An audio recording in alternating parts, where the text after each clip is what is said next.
What's good, everybody? It'll be nice to make some videos on my thoughts and just a little bit of a guide on the new dungeon that's come out. I've done quite well in the dungeon. There's 45 minutes left here. I actually haven't done my speed run yet, so I need to I need to get onto that. But I have won the last 3 events. Perseus 27. Number one. This one is going to be a bit short. This video is going to be a bit shorter because I really need to get on and do my speed run. I don't even know if I'm going to make it, actually. But, yeah. So, number 1 prize is pretty good. That's why I've been trying to get it. It's basically 1 Odin piece, 1,000,000 gold, and a bunch of chests. But, yeah. So, having a look at the dungeon. Have a look at the masteries here. We've got talents, bonus moves. It's only the moves that you start with. I know you guys could probably read it for yourself. The most important ones for me, armor penetration is quite important to do more damage. Amplified fire damage and those kind of things. Amplified damage don't really matter yet because there's only one ability. Armor, very important. Health and damage, very important. Mana capacities, medium importance. You just want to have enough to be able to kill the monsters with your special attacks. Bonus moves, again, important, but not really. It's not really worth how much it costs. Like, to get to level 5, it's almost 2,000 crystal fragments, so it's really not worth the investment just for an extra 2 moves at the start. Evasion is not really important at this point in time. It's just evasion as you dodge special attacks. Dodge, however, is quite important. You dodge auto attacks, which is the majority of monsters are doing auto attacks at the current levels.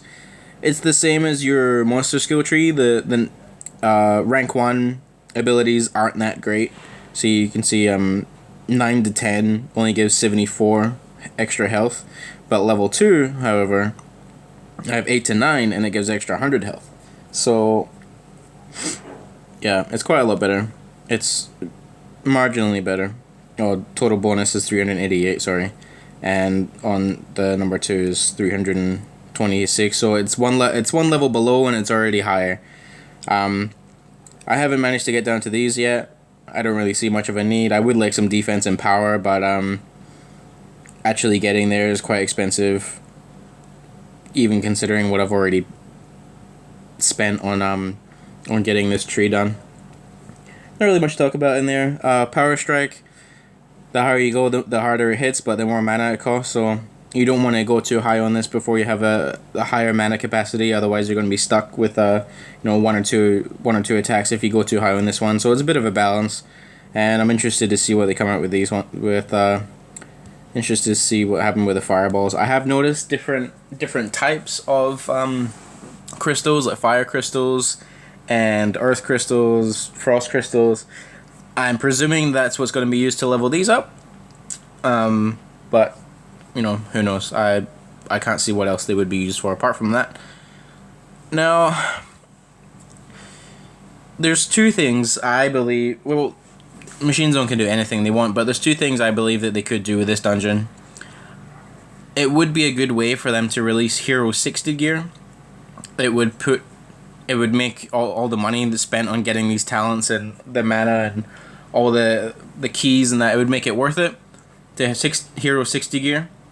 It would also put a time limit on the Hero 60 gear because the dungeon's only open for 24 hours and it opens every now and then. I've seen 4, or this is the 5th one that's now open since it comes out. It's not open all the time. So it would really put a limit on getting the Hero 60 gear and really have a high cost investment, a high time investment, and not everyone would be able to just... People wouldn't be able to just buy 60 packs and instantly get the full set, or 80 packs or whatever it costs. It usually costs 40 to 60 packs for one of the full new sets. So I think that would be a really good way to release Hero 60 gear if they did do that. Or we could end up with the same situation that we have with the Alliance City, and it just be useless. Well, mostly useless. Anyone that has Hero 60, it's negligible. It's not worth the amount it costs to get to higher levels, unless you're getting a lot of hero experience out of it. And hopefully, because I've invested quite a lot of money into this one, I hope that that's where some decent gear will come out from. The cores are okay, they're not that great. But I'm hoping Hero 60 gear ends up dropping in these, because we do only have the base Wonder Dungeon at the moment. I'm expecting an Explorer Wonder Dungeon to come out, just like they brought out that in the regular dungeon. If this would like to load. Or maybe it's not open right now. Okay, it's either not loading or not open right now, but that doesn't really matter. Hopefully they bring out Hero 60 gear in there. And hopefully I can win this event, so I guess we'll find out. And I know it's gonna suck waiting for the next video, but I'll be there. Will you?